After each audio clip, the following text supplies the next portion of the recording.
আসসালামু আলাইকুম। আশা করি ভালো আছেন। আমরা যেটা দেখব, দেখুন আপনারা মনিটরে লক্ষ্য করছেন যে একটি ক্যামেরা সিঙ্গেল চ্যানেলে হয়ে আছে। ক্যামেরার সামনে কোনো অবজেক্ট, পেডেস্ট্রিয়ান অথবা মোটর ভেহিকেল, যেটা আমরা আল্ট্রা মোশন ডিটেকশন সংক্ষেপে ইউএমডি বলে থাকি, এই ফাংশনটা আমরা অন করে দিয়েছি এবং প্রিভিউয়ে সেট করে দিয়েছি যে যদি ক্যামেরার সামনে কোনো মানুষ যায়, পেডেস্ট্রিয়ান অথবা মোটর বা ভেহিকেল যায়, তাহলে সিঙ্গেল স্ক্রিনে ক্যামেরাটা বড় হয়ে যাবে, মেইন স্ট্রিমে আপনাকে সিঙ্গেল স্ক্রিনে ভিউ দেখাবে। তো আমরা দেখি, এই যে আমি এখন যাচ্ছি, যেই ক্যামেরাটা আমাকে সামনে পেল, এবার লক্ষ্য করবেন ক্যামেরাটার স্ক্রিন কিন্তু বড় হয়ে গেছে। আমি আশা করি আপনারা দেখতে পাচ্ছেন। চলুন আমরা এই সেটিংসটা দেখে নিই। আসুন, আমরা প্রথমে মেনুতে যাব। মেনুতে যাওয়ার পরে অ্যালার্ম সেটিংসে যাব। যাওয়ার পরে আমাদের এখানে ইউএমডি অর্থাৎ আল্ট্রা মোশন ডিটেকশন সেট করা থাকবে। আমরা ক্যামেরা ট্রিগার অ্যাকশনে যাব।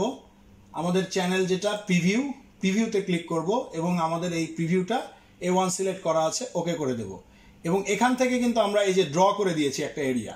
হ্যাঁ, আমরা চাইলে এই এরিয়াটা পুরা স্ক্রিনও দিতে পারি। আমরা ধরেন যদি পুরা স্ক্রিন ড্র করে দিতে চাই, তাহলে ড্রয়িং করে আমি ফুল স্ক্রিন এটা করে দিতে পারি। আমি এটাকে এই একটা এরিয়া ড্র করে দিলাম।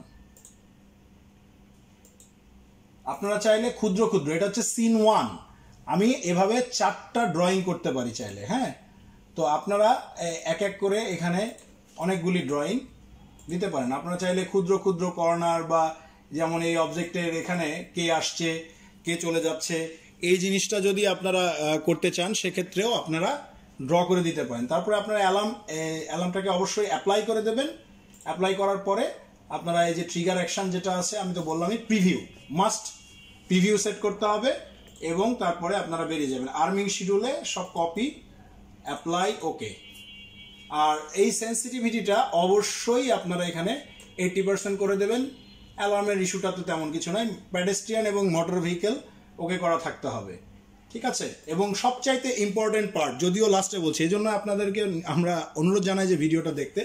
সবচাইতে ইন্টারেস্টিং পার্ট হচ্ছে যে আপনারা অবশ্যই এই ডিভাইসে যে হার্ড ড্রাইভটা আছে, এই হার্ড ড্রাইভটা একটু দেখেন।